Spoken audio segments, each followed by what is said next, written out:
Polisi periksa 7 saksi terkait kasus persekusi di sebuah kafe di Pasir Putih, Kabupaten Pesisir Selatan. Dan kasus ini sudah naik ke tahap penyidikan. Kita akan pantau perkembangannya bersama dengan AKBP Novianto Taryono, Kapolres Pesisir Selatan. Selamat sore Pak Kapolres. Selamat sore, Mbak. Pak Kapolres, jadi 7 orang sebagai saksi sudah diperiksa, sudah ada ditetapkan sebagai tersangka persekusi. Saat ini kita jadi 11 orang saksi ya. Jadi 11 orang saksi, namun kami hati-hati dalam menetapkan tersangka. Jadi insya Allah dalam waktu dekat kita akan umumkan tersangkanya. Pihak yang diperiksa ini adalah yang melakukan persekusinya, Pak Kapolres? Semua yang ada di dalam video kita ambil keterangan. Kemudian kita akan melihat kesaksian mereka terhadap peristiwa yang terjadi. Dari itu kita akan lihat perannya seperti apa orang-orang ini. Nah, setelah itu baru kita klasifikasikan menjadi 3 laporan polisi. Oke, kronologi awalnya sebenarnya gimana Pak Kapolres? Jadi pada hari Sabtu 8 April sekitar 23.30 itu kafe Natasha itu didatangi oleh sekelompok orang yang ternyata di dalam itu ada 2 orang perempuan. Kemudian tanpa ada tanpa ada sebab atau apapun, itu perempuan dibawa langsung ke pantai yang lokasinya ada di belakang kafe. Kemudian 2 perempuan itu disuruh paksa untuk mandi di laut, berguling-guling. Kemudian ada beberapa orang yang menyerukan sambil juga melucuti pakaian dari kedua wanita tersebut. Nah, kemudian setelah itu wanita itu dibawa lagi ke kafe. Nah, anggota kami tahu ada kejadian, langsung mendatangi lokasi, terus sempat juga ngambil korden untuk nutupin tubuh dari kedua wanita tersebut. Nah, setelah itu baru mereka dibawa ke kantor polisi, gitu Mbak. Nah, kan sekarang ini sudah diperiksa, terus sudah ada nama tersangkanya. Tapi kenapa belum ditangkap dan ditahan, Pak Kapolres? Kita hanya melihat dari video, kemudian mengambil keterangan dari beberapa saksi yang ada di video. Namanya sudah ada dalam beberapa saksi yang kita periksa, namun tentunya kita harus berpedoman pada bukti permulaan yang cukup untuk menentukan tersangka. Kita pun nggak boleh gegabah dalam melaksanakan penetapan tersangka ini. Insya Allah dalam waktu dekat kita akan menetapkan tersangka. Oke, dan di para saksi ini sebenarnya mereka juga berada di dalam kafe atau tiba-tiba datang ke kafe langsung melakukan persekusi? Ada yang ikut dalam rombongan, dalam video ada juga yang tidak.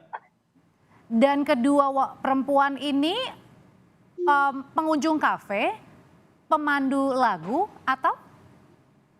Kalau hasil pemeriksaan awal bahwa dia pengunjung, namun setelah diperiksa kembali dengan berita acara pemeriksaan tambahan, dia menyatakan bahwa dia memang pemandu lagu. Nah, namun pada saat itu, pada saat kejadian, dia tidak sedang bekerja. Artinya dia hanya santai karena pada saat di video kita lihat dia sedang bermain handphone dengan temannya yang di sebelahnya itu. Kalau gitu ini dugaannya ada yang menghasut dong sehingga terjadilah persekusi. Em, kita bisa melihat ada motif di balik itu.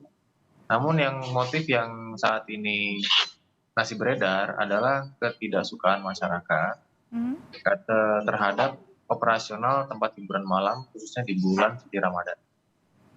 Oke, ketidaksukaan itu dan akhirnya terjadi persekusi, gitu Iya, ya? benar. Nah, kita juga akan mendalami ya kalau memang ada motif pribadi di sana ya kita akan dalami, Mbak. Nah, yang juga kita dengarkan tadi kan dari LBH Padang, Pak Kapolres, kalau korban ini dipaksa untuk damai saat dibawa ke Polsek. Betul begitu? Dipaksa damai oleh siapa ini? Dipaksa damai oleh si pelaku, Mbak. Karena pelaku, jadi begini, di masyarakat ini ada 2 opsi yang sekarang berkembang. Yang pertama adalah kelompok masyarakat yang mendukung kegiatan penertiban tempat hiburan malam dengan melegalkan semua perbuatan yang mereka lakukan. Nah, gitu ya. Itu. Termasuk Kemudian dengan persekusi itu? itu dia, maksudnya begitu. Ini kelompok pertama nih ya. Oke. Kemudian kelompok kedua, ini ada yang melihat lebih spesifik, yaitu dia melihat bahwa ada haknya warga negara di situ yang terzolimi. Nah, gitu.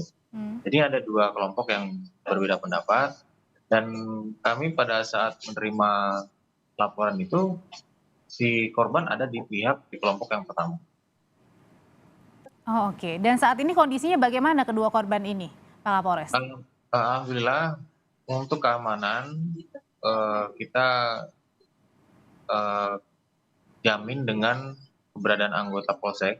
Kemudian untuk psikologi dan, sanksi sosialnya, untuk psikologinya, sudah ada dinas sosial yang, memberikan apa ya, perawatan ya, perawatan Oke. bagi si korban. Balik lagi kalau tadi dipaksa untuk damai begitu, nah ini gimana kelanjutannya, tetap diproses kah Pak Kapolres?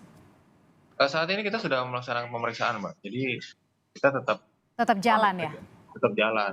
Ini ini nggak bisa dibiarin, Mbak. Ya kalau Pak Bupati bilang ini akan eksesnya besar, benar benar, akan jadi presiden negatif nanti. Nanti, model-model seperti ini akan menjadi sebuah tradisi yang dianggap legal.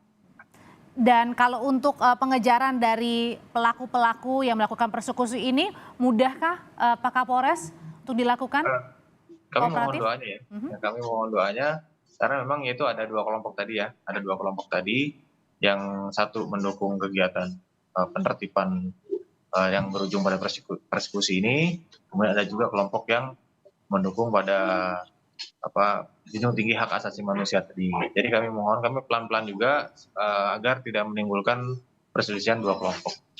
Kalau misalnya tadi ada 2 jenis kelompok, yang mana nih jadi jalan tengahnya Pak Kapolres kalau gitu?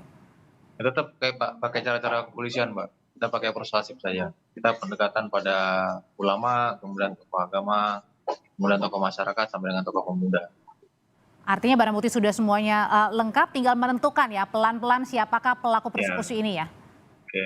Ya nanti, kalau penetapan tersangkanya kemungkinan tidak ada akses apa-apa ya.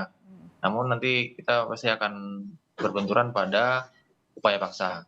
Jadi ini mumpung mumpung masih ada waktu, jadi kami mulai melakukan kegiatan yang sifatnya soft approach gitu ya, soft approach agar pada saat nanti upaya paksa kita tidak ada perlawanan. Oh, oke. Baik, jadi ketika sudah ditetapkan nanti akan ada upaya penjemputan ya, penjemputan paksa Ya, termasuk jika tidak, mau kemudian, berkoordinasi dengan polisi. ya mudah-mudahan dia mau menyerahkan diri, Mbak.